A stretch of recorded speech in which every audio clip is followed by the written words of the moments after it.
இப்போ வந்து உங்களுக்கு அருமையான ஒரு சுத்தி போடுற முறை சொல்கிறேன். இந்த சுத்தி போடுற முறை வந்து ரொம்ப மோர் பவர்ஃபுல்லாக இருக்கும். எவ்வளோ பெரிய பிளாக் மேஜிக்கே உங்கள் மேலே பண்ணியிருந்தாலும் இந்த மாதிரி சுத்தி போடுற முறை உங்களுக்கு 100% அதுலேருந்து வெளியே வரதை சென்ஸ் பண்ண முடியும்.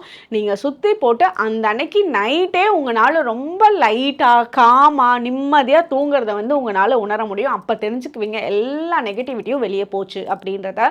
இதுக்கு என்ன பண்ணணுன்றதை நான் சொல்கிறேன். முடிஞ்சால் உங்களோட வீட்டில் இருக்க எலுமிச்சம்பழம் எடுத்துக்கோங்க. இல்லைன்னா கோயிலுக்கு போயிட்டு சாமிகிட்ட வச்சு எடுத்துகிட்டு ஒரு எலுமிச்சம்பழத்தை வாங்க. ஸோ அந்த எலுமிச்சம்பழத்தை ஃபஸ்ட்டு பாதியாக கட் பண்ணிக்கோங்க. அந்த பாதி எலுமிச்சம்பழத்தில் 7 கிராம்பு, இந்த மாதிரி 7 கிராம்பை வந்து அந்த எலுமிச்சம்பழத்தில் இப்படி குத்தி வச்சுருங்க. அந்த 7 கிராம்பை குத்தி வச்சுட்டு யாருக்காக சுற்றி போடணுமோ அவங்கள வந்து உட்கார வச்சு, டைரக்ஷன்லாம் ஒன்றும் ப்ராப்ளம் இல்லை, அவங்கள உட்கார வச்சுட்டு தலையிலேருந்து கால் வரைக்கும் 11 தடவை ஆன்டி கிளாக் வைஸ் சுற்றி போடுங்க. இந்த மாதிரி 7 கிராம்பு இதில் போட்டுறணும். ஸோ இப்படி இருக்கும் உங்களுக்கு.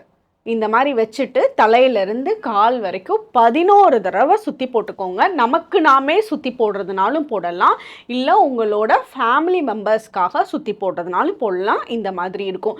இப்போ அந்த அரை எலுமிச்சம்பழம் இது வந்து ஒன்று பண்ணுறீங்க அப்படின்னா இது ஒருத்தருக்கு. இப்போ அந்த ஒரு எலுமிச்சம்பழத்தில் மீதி ஹாஃப் இருக்குல்ல, அதை இன்னொருத்தருக்கு ஒன்லே எல்லாத்துக்கும் பண்ண முடியாது. ஸோ இதை ஃபுல்லாக சுற்றி போட்டுட்டு இதை அடுப்பில் வச்சு எரிச்சிருங்க.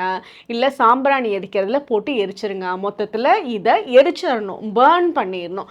இது பேர்ன் ஆகிறப்பவே தெரியும் உங்களோட எல்லா பிரச்சனைகளும் உங்ககிட்ட இருந்து ரிமூவ் ஆகிறதும், மைண்டு பயங்கர காம் ஆகிறதும், எல்லா பிளாக் மேஜிக்ஸ்க்கும் வந்த இடத்துலையே அப்படியே நகர்ந்து வெளியே ஓடி போடுறதும் உங்களால் ரொம்ப நல்லா சென்ஸ் பண்ண முடியும். ஸோ அந்த மாதிரி பயங்கள் யாருக்காவது இருந்துச்சு அப்படின்னா கண்டிப்பாக இந்த ரெமெடி பண்ணுங்கள். இதை விட சூப்பர் ரெமெடி எதுன்னு எனக்கு தெரியல.